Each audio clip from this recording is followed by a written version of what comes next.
The assassination of President John F. Kennedy on November 22, 1963, remains one of the most scrutinized events in American history, a moment that not only altered the course of a nation, but also left a legacy of intrigue and speculation. The recent release of previously classified documents by the National Archives has reignited interest in the circumstances surrounding that fateful day in Dallas, revealing layers of complexity that challenge our understanding of the events leading up to the tragedy.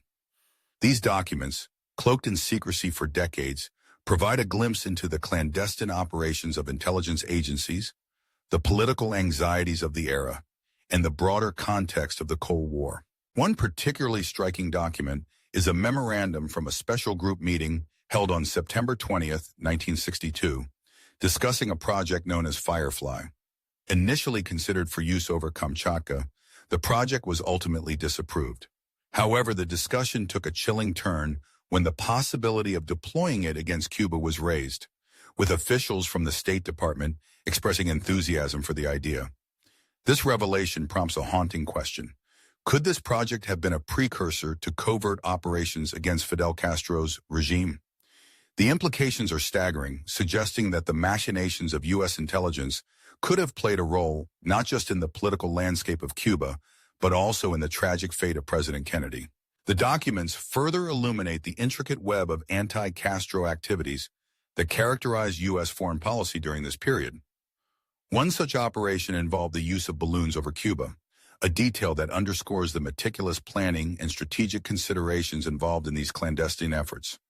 State Department officials were particularly concerned about the exiles participating in these operations, emphasizing that they should not return to Miami immediately.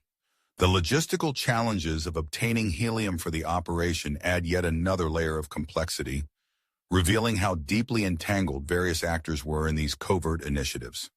This raises critical questions about the extent of U.S. involvement in Cuban affairs and the potential ramifications of such actions, not only for Cuba, but for the United States itself. As the Cold War escalated, the inner workings of intelligence agencies became increasingly vital to national security.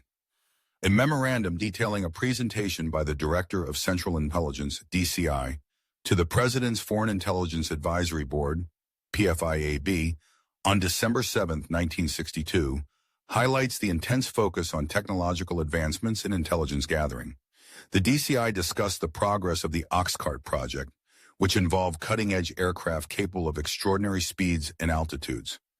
Issues with the aircraft's engines and fuel systems were raised, revealing the technical hurdles that accompanied such ambitious projects. This document not only underscores the importance of technological superiority during the Cold War, but also hints at the heavy financial investments required to maintain such advancements.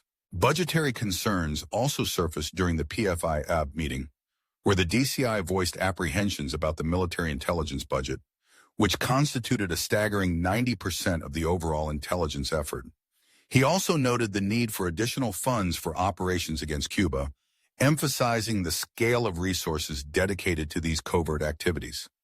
This financial dimension of the documents sheds light on the ongoing debates about resource allocation within the intelligence community, as well as the priorities that shaped U.S. foreign policy during a time of heightened tension. Among the most compelling revelation is the discussion of Mongoose, a project designed to unseat Castro. The DCI recounted conversations with President Kennedy and Attorney General Robert Kennedy, revealing a consensus to utilize all available resources to achieve this goal. Yet, the DCI expressed reservations about the continuation of sabotage and guerrilla operations, indicating a division of opinion on the best course of action. His concerns about potential confrontations, particularly in light of the presence of surface-to-air missile, SAM sites in Cuba, reflect the precariousness of the situation and the ever-present threat of escalation. This glimpse into the Mongoose project raises unsettling questions about the extent of covert operations against Cuba and their possible connection to Kennedy's assassination.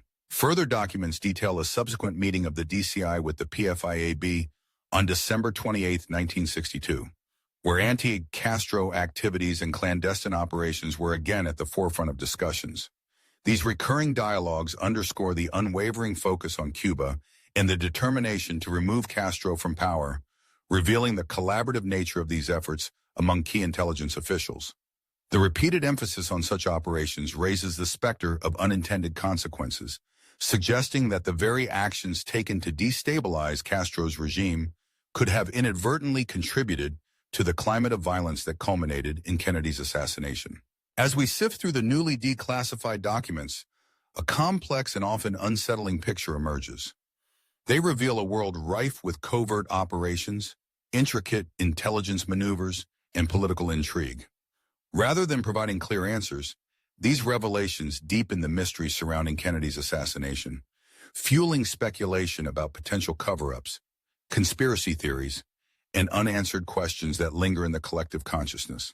The discussions surrounding Firefly, balloon operations over Cuba, the Oxcart Project, and the Mongoose Initiative offer tantalizing clues yet also create deeper enigmas.